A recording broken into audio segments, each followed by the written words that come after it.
प्रभाग 15 मध्ये काँग्रेसच्या भव्य प्रचार फेरीला उत्स्फूर्त प्रतिसाद। सांगली मिरज कुपवाड शहर महानगरपालिका निवडणूक 2026च्या पार्श्वभूमीवर प्रभाग क्रमांक 15 मध्ये काँग्रेस पक्षाला वाढता पाठिंबा मिळत असल्याचे चित्र दिसून येत आहे। या पार्श्वभूमीवर काँग्रेस पक्षाच्या उमेदवाराच्या वतीने आज भव्य व दिव्य प्रचार फेरीचे आयोजन करण्यात आले होते। या प्रचार फेरीला नागरिकांचा विशेषतः महिला व तरुणांचा मोठा उत्स्फूर्त प्रतिसाद लाभला। काँग्रेस पक्षाचे उमेदवार मंगेश चव्हाण, फिरोज पठाण, सौ स्मिता यमगर व सौ सोनल पाटील सवर्डेकर यांच्या नेतृत्वाखाली ही प्रचार फेरी काढण्यात आली। प्रभागातील विविध भागातून नागरिक मोठ्या संख्येने या फेरीत सहभागी झाले होते। ढोल ताशांच्या गजरात व जोरदार घोषणांनी संपूर्ण परिसर दणाणून गेला होता। या प्रचार फेरीला माजी खासदार विशाल पाटील तसेच युवा नेते जितेश भैया कदम यांनी उपस्थित राहून उमेदवारांना जाहीर पाठिंबा दर्शवला। त्यांच्या उपस्थितीमुळे कार्यकर्ते व समर्थकांमध्ये उत्साहाचे वातावरण निर्माण झाले होते। प्रचार फेरी दरम्यान उमेदवारांवर जेसीबीच्या साहाय्याने फुलांची उधळण करण्यात आली। ठिकठिकाणी फटाक्यांची आतिषबाजी करत नागरिकांनी आनंद व्यक्त केला। संपूर्ण परिसरात उत्साहाचे व विजयाच्या विश्वासाचे वातावरण पाहायला मिळाले। या भव्य प्रचार फेरीमुळे प्रभाग क्रमांक 15 मध्ये काँग्रेस पक्षाची ताकद अधिक भक्कम होत असल्याचे स्पष्टपणे दिसून येत असून आगामी निवडणुकीत काँग्रेसला मोठे जनसमर्थन मिळण्याची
प्रभाग नंबर 15 आज सांगलीमधला एक हाय व्होल्टेज प्रभाग मानला जातो।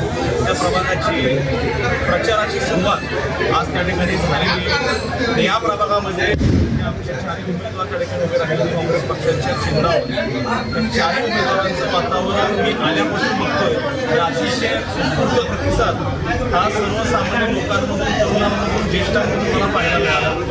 यामध्ये मला खास तर सांगावं लागेल महिलांचा प्रतिसाद सुद्धा तुल्यबळ त्या ठिकाणी मला बघायला मिळाला.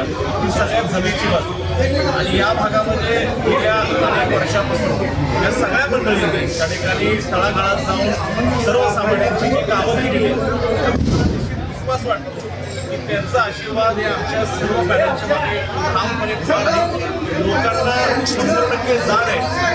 तळागाळात काम करणाऱ्या माणसाच्या मागं लोकही कायम उभे राहतात ते आपण गेल्या अनेक वर्षामध्ये पाहिजे. आणि मला वाटतं सर्व समाज घटकांना या मंडळीने एकत्रित घेऊन काम केलं. म्हणजे त्या लोकांनी मी येताना बघितलं छत्रपती शिवाजी महाराजांच्या पुतळ्याला मार घालण्यास सुरुवात केली. येताना रमाबाई आंबेडकरांच्या पुतळ्याला मार घातला. त्यानंतर आम्ही गारपीट दर्गेमध्ये आलेलो. म्हणजे हा जो काही समतोल साधण्याचं काम या प्रभागामध्ये या सगळ्या मंडळींनी केलेलं आहे निश्चितपणे त्याचा आशीर्वाद लोकांचा या सगळ्यांच्या पाठीशी उभा राहील आम्हाला विश्वास वाटतो. एकंदरीत आजच्या परिस्थितीने जर तुम्ही बघितलं तर सांगली महानगरपालिकेमध्ये काँग्रेस पक्षाला आणि घटक पक्षांना त्या ठिकाणी जी आम्ही आघाडी केलेली आहे या आघाडीला अतिशय चांगलं पोषक वातावरण आहे. कारण आपण सगळेजण बघतोय की आता कशा पद्धतीने काही ठिकाणी जी विभाजनं झालेली आहे त्याचा निश्चितपणे फायदा काँग्रेस पक्षाला आघाडीला तर जनता मतातून येईल असं मला वाटतं. कारण लोकांना चांगलं माहिती आहे की काम करणारे लोक कोण आहेत आणि मुस्कट दाबी करून त्या ठिकाणी तोडला आपण जो मुख्याचा मार चालू आहे त्या सगळ्या गोष्टींना जनता त्या ठिकाणी येणाऱ्या 15 तारखेला चोख उत्तर देईल. आता भाजपाचेच नेते म्हणतात की त्याच्यावर आता त्यांच्या अंतर्गत विषयावर आम्ही भाष्य करणं योग्य नाही आहे. त्यांच्यामध्ये जे काय असेल नाही विरोधकांकडे ती जनता ठरवेल ना. कोण काय आहे लोकांना चांगलं कळतो. लोक सगळ्यांपेक्षा आत्ता पुढे आहेत. म्हणजे सर्वसामान्य माणसाला आजच्या घडीमध्ये आपल्या सगळ्यापेक्षा जास्त माहिती असतं असं मला वाटतं. पॅनल आहेत कुणाकडे आता हे तुम्ही बघा शोध घ्या तुमच्या लक्षात येईल. आम्ही सांगण्यापेक्षा तुम्ही शोध घ्या बस. सांगली मिरज कुपवाड महानगरपालिकेतला 15 नंबर हा प्रभाग काँग्रेसचा बालेकिल्ला म्हणून आम्ही ओळखला जातो. आणि तो बालेकिल्ला करण्यामागे काँग्रेसचा हे काँग्रेसच्या कार्यकर्त्यांचा ह्यामध्ये मोठा हात आहे. आणि जे आता तुम्ही आमच्या नेत्यांना प्रश्न विचारला की बाबा गुंडांचा वार्ड आहे एखादी केस वार्डातील नागरिकांसाठी काम करताना पडत असेल तर त्याला गुंड म्हणत असेल तर वार्ड बरोबर गुंड आहे.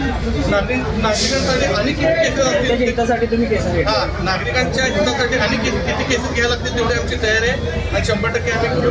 आणि ह्याच नागरिकांना जर का आम्ही गुंड वाटत असेल तर तुम्ही मताचं उत्तर देतील तुम्हाला ते लवकरच दिसेल.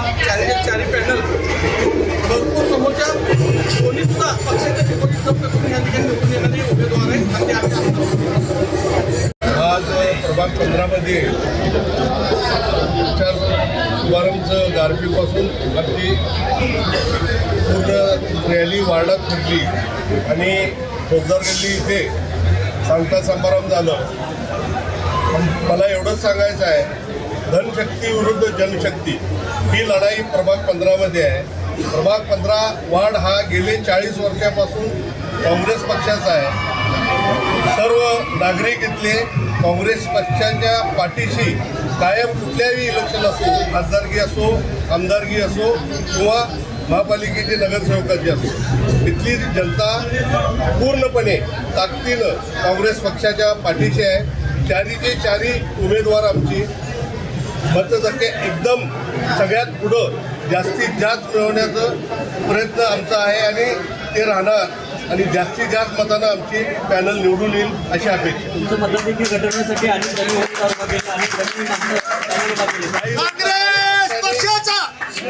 काही पक्षांनी खेळी केली आहे मतविभागणी करण्यासाठी पण मला असं वाटतंय काय त्याचा काय फरक पडणार नाही. का तर जनता आमच्यासोबत आहे नागरिक आमच्यासोबत आहे मतदार आमच्यासोबत. भाजपचीच बी टीम आहे. भाजपची बी टीम आहे. भाजपची बी टीमच उभा केली आहे राष्ट्रवादी काँग्रेसने असं मला म्हणायचं. शिवसेनेचा किती फरक पडेल? शिवसेनेचा काही फरक पडणार नाही. शिवसेनेचे जे अधिकृत उमेदवार होते आमच्या पॅनलला आमच्या संघ होते ती आमच्या आज त्यांनी AB फॉर्म दिलेलं होतं त्यांना तरी त्यांनी ते आम्हाला पूर्ण पाठिंबा दिला आणि माघार घेतली. तुमच्या या पॅनलचा पूर्ण विजय निश्चित आहे. पूर्ण निश्चित आहे.